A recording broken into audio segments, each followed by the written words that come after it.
Hello, this is Mrs. Kohler, and I'm going to talk to you today about chromosomal abnormalities. So we're going to talk about what happens when something goes wrong with your chromosomes. The first major way that something can go wrong with your chromosomes is called nondisjunction. And nondisjunction occurs when your chromosomes don't separate properly during meiosis. So here's a diagram of nondisjunction occurring, and it can occur during meiosis 1 or meiosis 2. But to better explain it, I'm going to show you a video.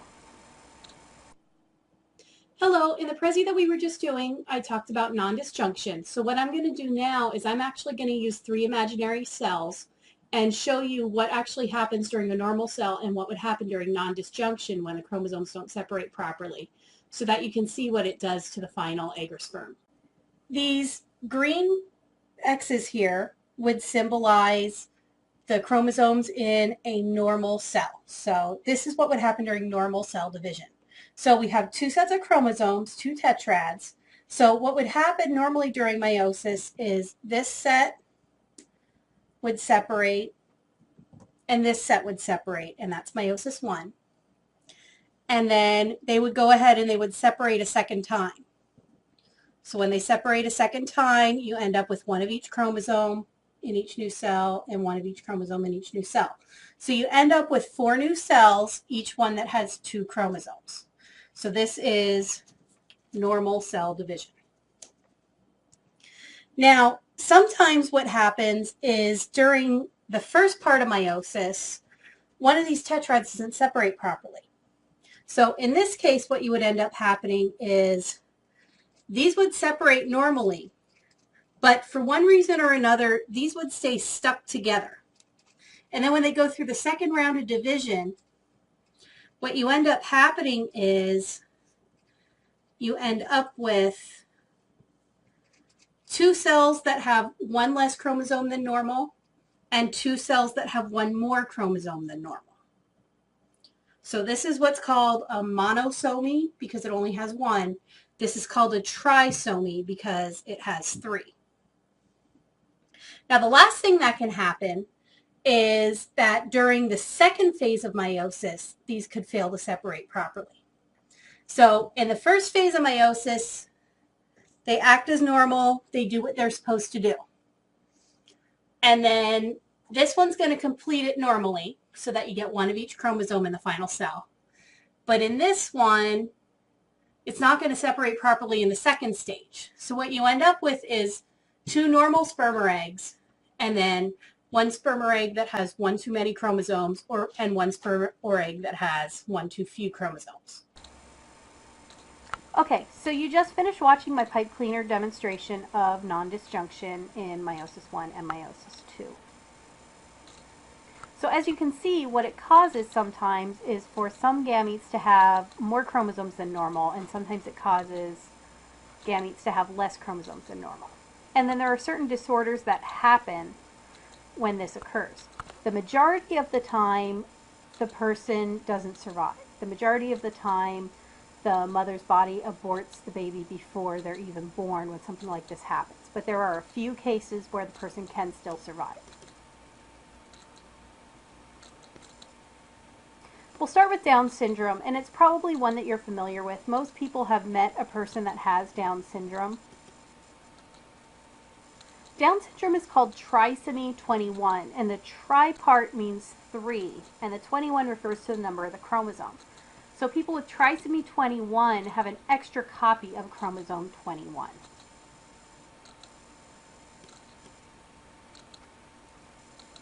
So common symptoms of Down syndrome would be facial abnormalities, heart problems such as a heart murmur or a leaky valve, and mild to moderate mental retardation.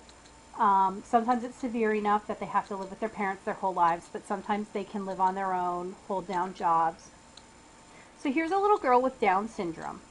You can see from her picture that her face is fairly flat and her eyes slant upward, as well as she has a larger forehead. Those are some of the main facial features of people with Down syndrome. They also tend to be short. Next disorder caused by nondisjunction is Turner syndrome.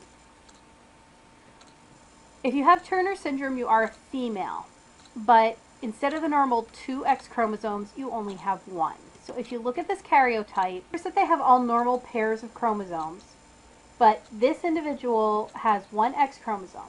She doesn't have a second X chromosome, and she doesn't have a Y chromosome, so she's missing one. So this would actually be written as 45X to show that they have 45 chromosomes instead of the normal 46, and that the problem is that they have 1 X chromosome and not the second X or Y. So women with Turner syndrome are almost always infertile. They tend to be short. Their breasts tend to be much smaller than normal. Webbed neck, which is extra flaps of skin on their neck, and they also tend to have heart problems. This is a girl with Turner syndrome. She's actually about ready to graduate from high school, but she appears much younger. If you look at her neck, it looks like it's too wide, but it's really just that there's extra skin there. That's the webbing. And if you look at her hands as well, her fingers are short in proportion to the palms of her hands. Klinefelter syndrome is a disorder that males have. It's shown by XXY to show that although they are male because they have an X and a Y, they have an extra X chromosome. So all of the chromosomes are normal pairs until you get to the end where you have 2 X's and a Y. Symptoms of this would be, again, infertility. Now, where girls with Turner are short, boys with Klinefelter are tall. And when I say tall, I mean like between 6'8" and 7 feet tall. They do tend to develop some breasts, and they tend to have language difficulties. So this is a man with Klinefelter syndrome. He's actually a teenage boy. So you'll notice a little bit of breast development and a little bit of extra fat around the hips that you would normally see in a teenage boy. And this sheet behind him is at about 6 feet. So you can see a good 7 or 8 inches of him is sticking up above that. So he's about 6'7" or 6'8", extremely tall. And then Jacob syndrome is probably the most controversial of the chromosomal disorders.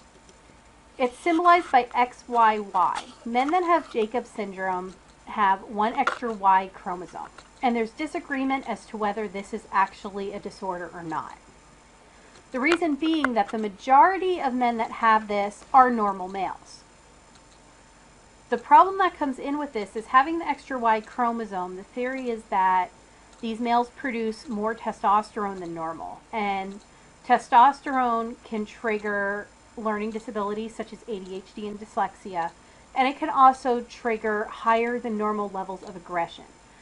So when you look at populations of males that are in prison or that have been expelled from schools, you find a much higher proportion of men with an extra Y chromosome in these populations than you do in the general population. So some scientists think that it is a disorder, some scientists think that it's not. It's still kind of up in the air.